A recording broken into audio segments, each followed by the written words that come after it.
Ya, baik, shalom teman-teman semuanya. Kita ketemu lagi di pembelajaran untuk menyusun khotbah. Ya, saya akan cepat aja. Saya coba selesaikan dalam waktu kurang lebih 30 menit. Ini sebagai preview, nanti latihan-latihan praktikalnya nanti kita akan lakukan dalam on-site meeting ya. Nah, kita akan bahas tentang khotbah ekspositori berkaitan dengan langkah-langkah dan metode atau cara penyusunannya. Ya. Nah, ilmu berkhotbah itu sebetulnya biasa disebut dengan homiletik atau memadukan antara seni dan metode untuk menyampaikan firman Allah secara baik dan benar. Homiletik sendiri diambil dari dua kata Yunani, yakni homilia dan tekne, yang artinya pidato dan juga teknik atau keterampilan berkhotbah secara umum. Nah, langkah yang pertama yang perlu diperhatikan dalam penyusunan khotbah ekspositori adalah yang pertama, yaitu memilih nas khotbah. Ya, tentunya yang pertama kita dari proses ini kita perlu meminta tuntunan Roh Kudus, Tuhan, gitu ya. Lalu menyesuaikan dengan kebutuhan audiens. Ya, kita perlu paling tidak mengetahui sedikit tentang apa yang dibutuhkan audiens kita atau kebutuhan dari jemaat. Ya, kita bisa berkomunikasi menanyakan ini dari para pemimpin atau gembala yang berkaitan, dan juga atau dari kita juga bisa menyesuaikan dengan tema yang dikasih ya ke kita, lalu menyesuaikan dengan ini yang cukup penting, menyesuaikan dengan keahlian dan latar belakang kita sebagai pengkhotbah. Penting ya. Ada beberapa orang yang cukup ahli misalnya dalam ketika bicara tentang aspek-aspek hukum atau bicara tentang prinsip-prinsip berbisnis ya, etos kerja dan lain sebagainya. Nah, itu penting. Latar belakang kita bisa dijadikan menjadi kekuatan untuk kita menyampaikan teks-teks tertentu. Jadi teks yang kita pilih, nas yang kita pilih bisa disesuaikan dengan latar belakang kita supaya khotbah yang kita sampaikan itu benar-benar korelatif dengan kehidupan kita sehari-hari, dengan pekerjaan kita, dengan kegiatan kita sehari-hari.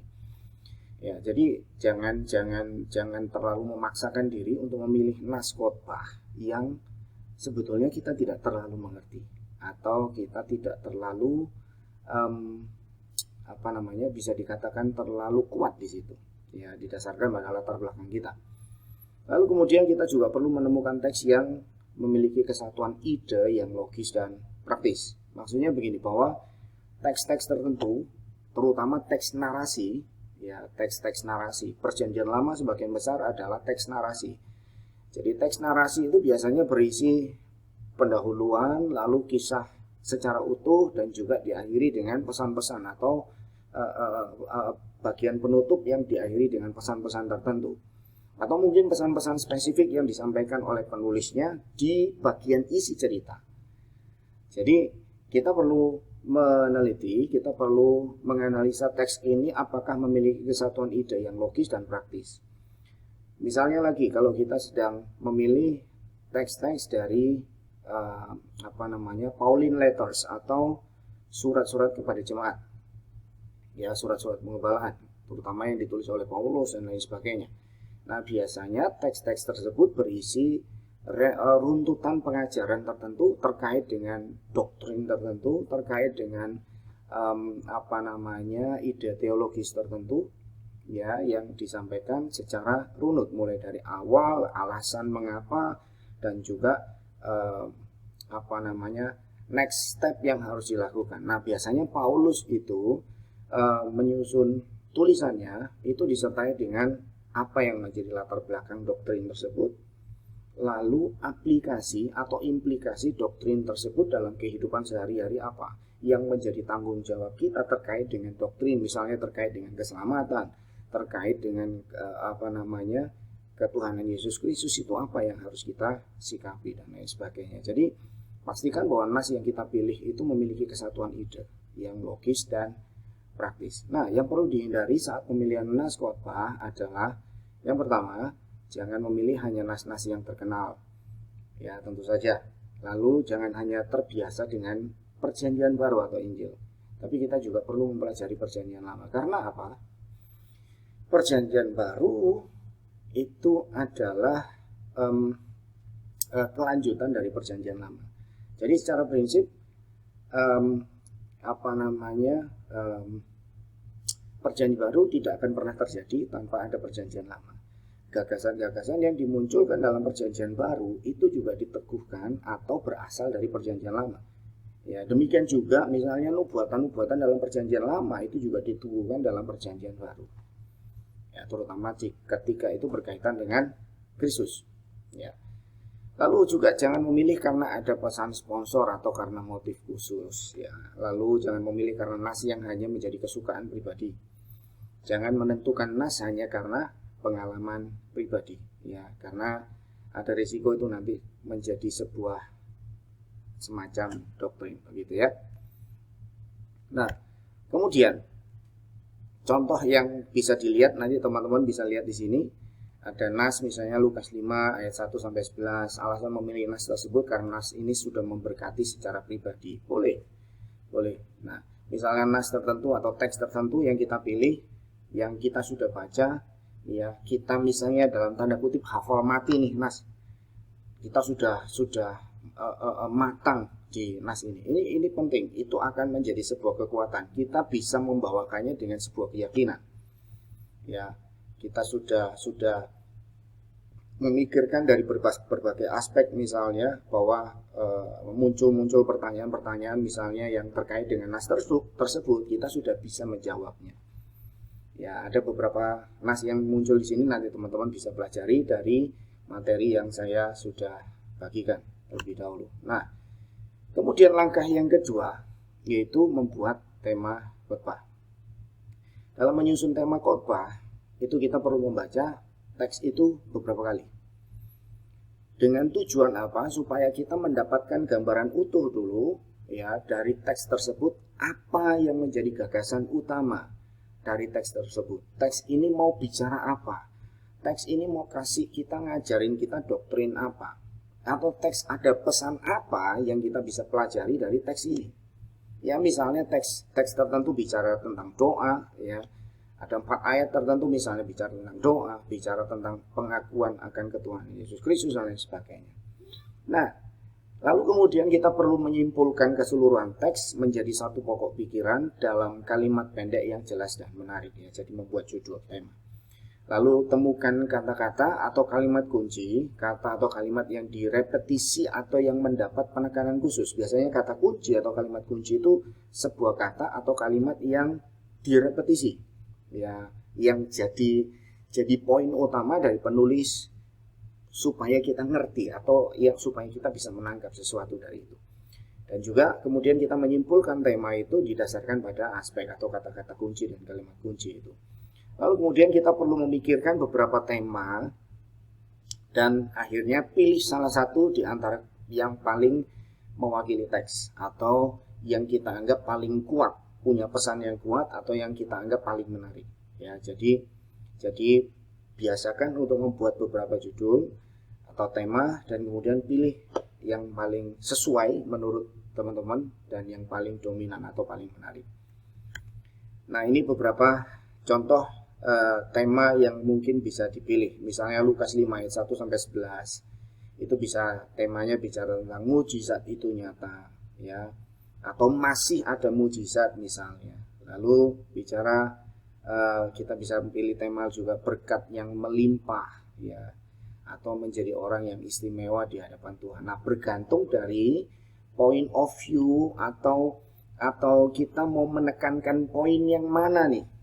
Ya. Nah, didasarkan itu juga kita menentukan tema. Ya, nanti teman-teman bisa cek lebih jauh dari contoh yang saya sudah berikan. Nah, kemudian yang ketiga yaitu membuat kalimat peralihan atau power statement. Ya.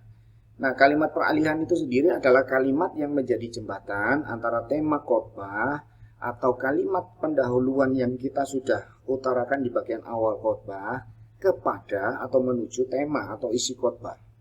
Ya, poin-poin khotbah 1, 2, 3 dan seterusnya. Nah, untuk membuat tema atau kalimat peralihan ini, untuk membuat kalimat peralihan atau power statement itu ya, kita perlu membuat susunan didasarkan pada pola yaitu tema khotbah plus kata bantu plus kata kunci dan kemudian kata tanya. Nanti kita akan lihat di dalam contoh. Jangan lupa gunakan acuan kata tanya yang umum, misalnya 5W 1H, what atau siapa, who, what atau apa, who atau siapa, when kapan, where di mana, why kenapa atau bagaimana, dan how itu bagaimana, Ya, jadi gunakan acuan ini untuk menolong kita menuju kepada bagian pokok atau isi dari khotbah. Ya, ini jadi jembatan. Nah, kalimat tanya ini, misalnya kita mau khotbah tentang doa. Ya, kita mau khotbah tentang doa. Kita bisa, mengapa kita harus berdoa? Nah, itu adalah kalimat peralihan yang akan menjembatani antara tema yaitu doa yang mengubah keadaan, misalnya doa yang diperkenan Tuhan. Ya, doa yang diperkenan Tuhan. Nah, doa yang diperkenan Tuhan, bagaimana caranya berdoa yang diperkenan Tuhan, misalnya begitu, dan seterusnya ya. Nah, ini ada contoh membuat kalimat peralihan. Misalnya dari Nas Nehemia pasal yang ke-1, doa yang mengubah keadaan. Tema khotbahnya adalah doa yang mengubah keadaan. Ada kata kunci yaitu kata kuncinya itu dengan, kemudian kalau kita susun jadi satu, doa yang mengubah keadaan dengan mengikuti langkah-langkah menurut Nehemia 1. Ya, kata tanyanya adalah apa langkah-langkahnya. Nah, teman-teman, saya rasa kita tidak perlu terlalu banyak di sini. Ini cukup mudah, ya, tidak terlalu sulit. Jadi teman-teman, saya rasa bisa menggunakan acuan ini, contoh-contoh ini untuk bisa menyusun kalimat peralihan.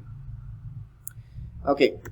Nah, kemudian di sini ada saya cantumkan beberapa daftar kata kunci yang bisa kita gunakan untuk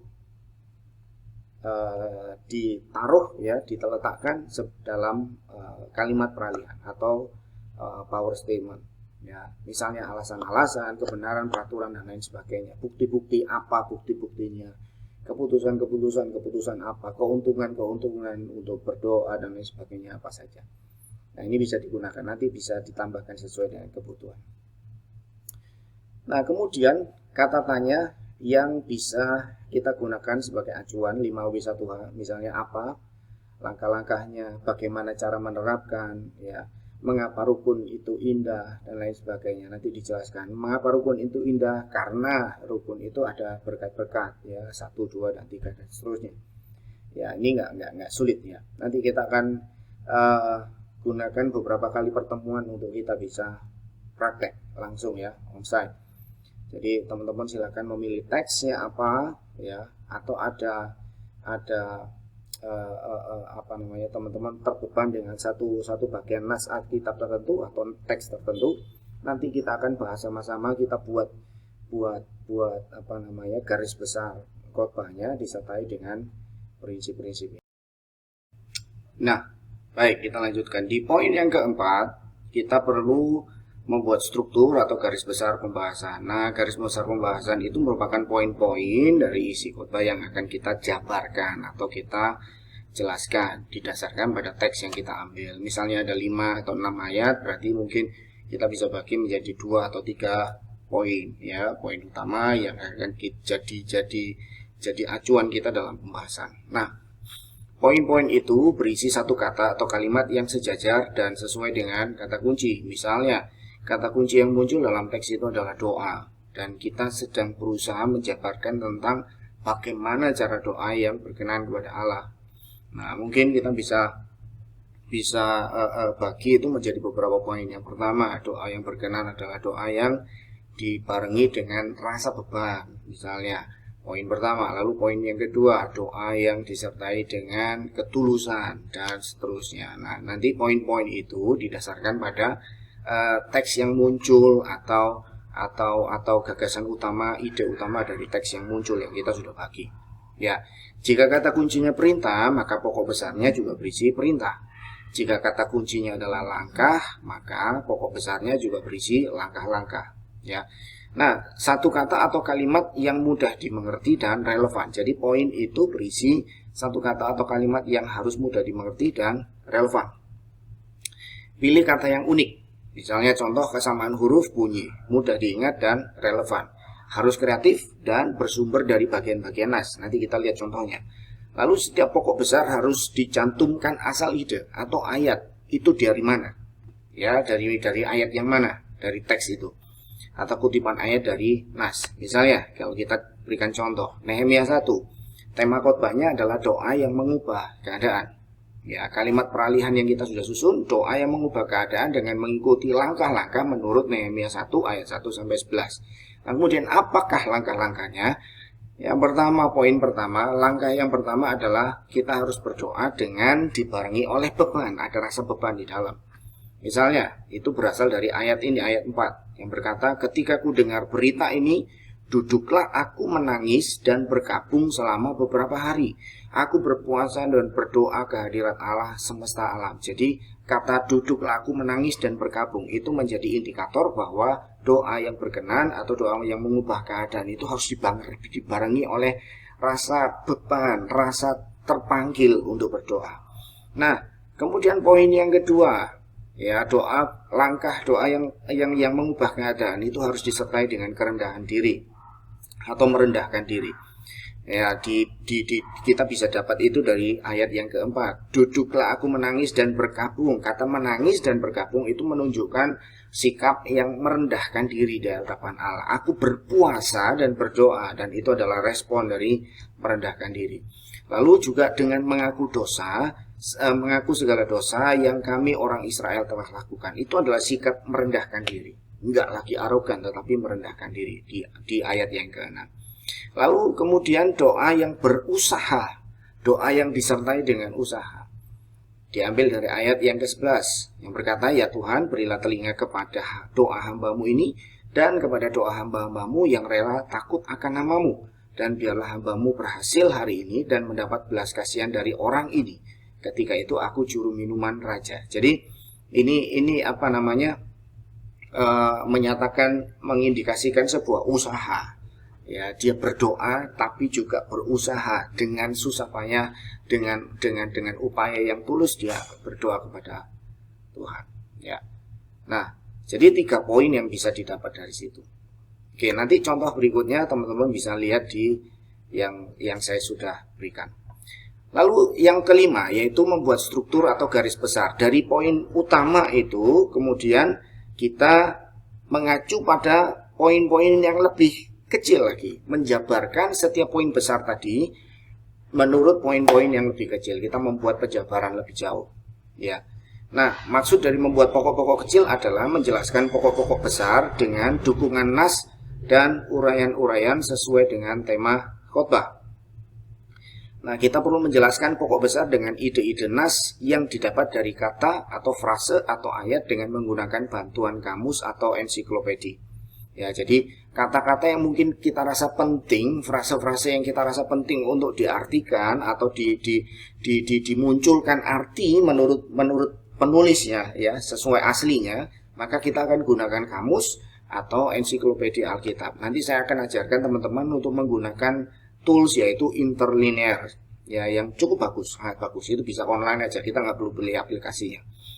Nah, kemudian kita perlu menguraikan pokok besar dengan dukungan ayat terdekat atau konteks terdekat atau bahkan konteks jauh juga bisa. Dalam hal ini kita perlu menggunakan buku tafsiran. Ya, penting.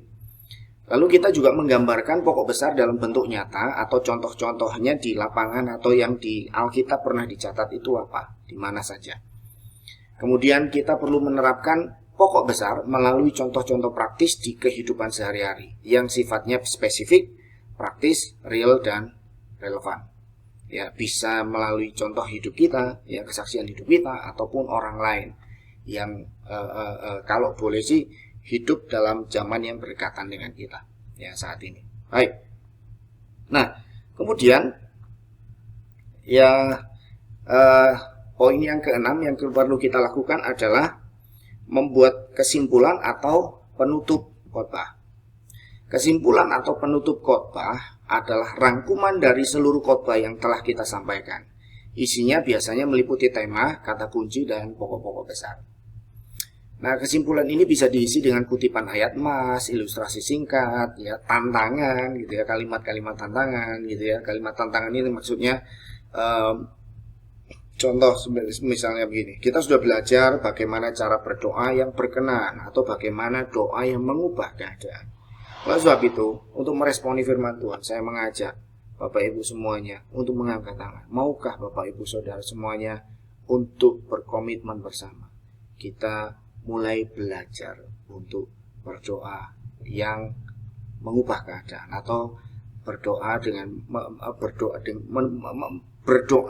cara yang lebih baik supaya keadaan kita diubah, dan seterusnya. Ya. Lalu jika kita sudah berada dalam tahap kesimpulan atau penutup, jangan memasukkan ide baru yang akan membuat anti klimaks.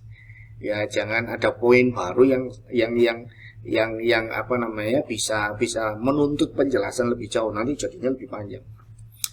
Lalu kalimat kesimpulan sebaiknya dikonsep sesingkat mungkin untuk menghindari sikap mengambang seperti pesawat yang berputar-putar dan tidak mampu mendarat. Jadi kalimat penutup atau kesimpulan harus pendek dan jelas, tegas. Tujuannya apa? Ya, harus berkaitan dengan tema atau judul, ya, judul khotbah kita. Dan itu menjadi goal atau menjadi tujuan dari khotbah kita. Kalau misalnya kita punya tujuan untuk menuntun atau menantang jemaat untuk berdoa, ya, kita harus gunakan kata-kata yang sifatnya menantang jemaat atau memberikan jemaat itu sebuah dorongan, ya, komitmen untuk mau berdoa, ya. Nah, yang terakhir ini adalah membuat pendahuluan khotbah. Nanti teman-teman bisa lihat contoh dari pembuatan kesimpulan di contoh yang saya sudah buat. Nah, membuat pendahuluan khotbah. Nah, pendahuluan khotbah ini bisa sifatnya icebreaker atau sesuatu yang tujuannya untuk mencairkan suasana, atau bisa juga yang merupakan bagian awal dari khotbah kita yang isinya sebetulnya masalah-masalah yang berkaitan dengan khotbah atau isi khotbah, poin khotbah kita. Misalnya kita sedang membahas tentang doa, ya. Nah, masalah-masalah apa yang berkaitan dengan doa? Misalnya, masalah yang berkaitan dengan doa, seputar doa adalah kenapa banyak orang Kristen malas untuk berdoa. Misalnya, kenapa kita seringkali dalam kondisi yang sulit, dalam kondisi yang tertekan, kita justru malah lemah untuk berdoa. Atau masalah-masalah yang terjadi paling mutakhir atau belakangan ini, misalnya terkait dengan COVID, gitu ya. Kenapa justru di dalam situasi COVID, ya, keimanan dari orang Kristen itu justru menurun. Banyak orang yang backslide misalnya, atau ada penurunan dalam jumlah kehadiran jemaat. Nah, ini merupakan masalah-masalah yang kita akan selesaikan, harapannya bisa diselesaikan, atau isi khotbah kita menjadi solusi dari semua masalah itu, menjadi jawaban dari masalah-masalah yang kita sempat ungkapkan di bagian awal tadi sebagai pendahuluan. Nah, cara-cara untuk membuat kalimat-kalimat pendahuluan biasanya harus singkat, memiliki hubungan langsung dengan tema khotbah atau nas, dan memiliki hubungan langsung dengan pendengar atau audiens. Hindari sikap atau kesan kurang siap, tidak percaya diri, kurang simpatik, atau kurang menguasai bahan khotbah kita sendiri. Atau hindari juga sikap yang berlebih-lebihan dengan banyak janji, ya. atau juga hindari sikap atau pernyataan-pernyataan seperti saya mendengar suara Tuhan dan lain sebagainya. Kalau itu diulang berulang kali, itu justru akan biasanya akan menyebabkan orang jadi ragu nih dengan kita sebagai pengkhotbah.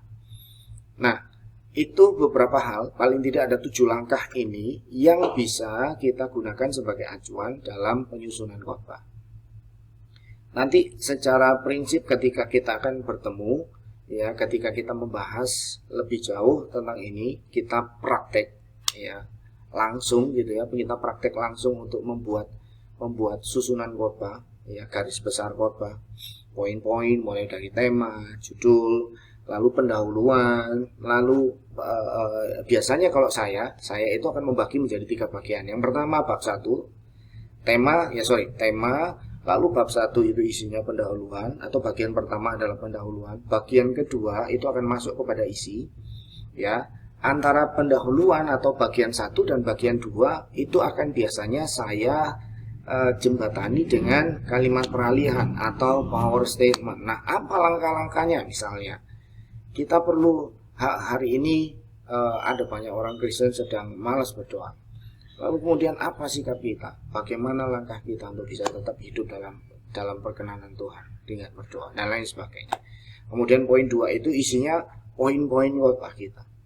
Poin-poin khotbah kita disertai dengan penjabaran-penjabaran, ya, termasuk ilustrasi dan juga kesaksian kita pribadi misalnya dalam poin-poin itu.